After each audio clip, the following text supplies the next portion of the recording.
Donc on veut un encadrement de f de x pour x qui appartient à moins 2, 5. Donc 5 c'est ici, moins 2 c'est ici, il nous faut son image. Donc on va calculer f de moins 2, donc c'est 2 moins 2 sur moins 2 au carré plus 5, donc 2 plus 2, 4, sur 4 plus 5, 9, donc 4 neuvièmes. Donc ensuite, si x appartient à moins 2, 5, donc on a juste cette partie-là.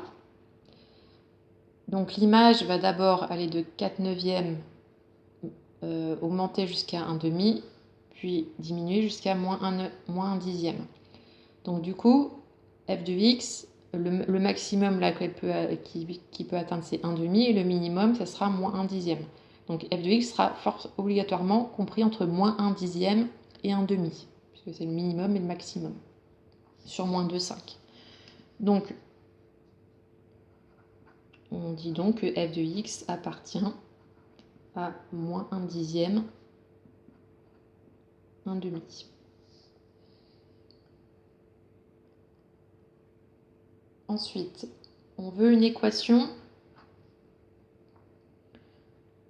de la tangente au point d'abscisse moins 1. Donc la tangente t, son équation, c'est y égale f' de moins 1, x moins 1, plus f de moins 1. Donc il nous faut calculer f de moins 1 et f' de moins 1.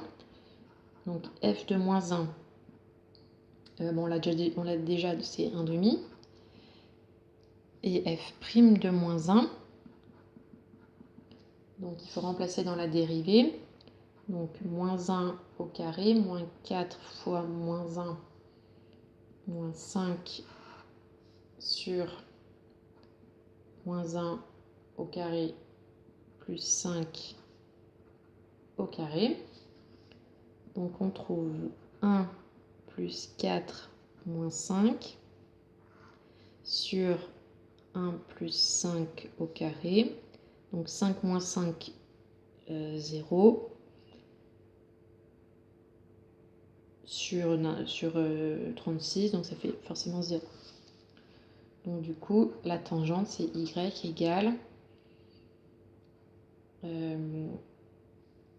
de moins 1, donc 0, fois x plus 1, plus f de moins 1. Donc 0 fois tout ça, ça fait 0. Donc il reste juste f, je ne l'ai pas remplacé là, ça fait 1 demi. Donc il reste juste 1 demi.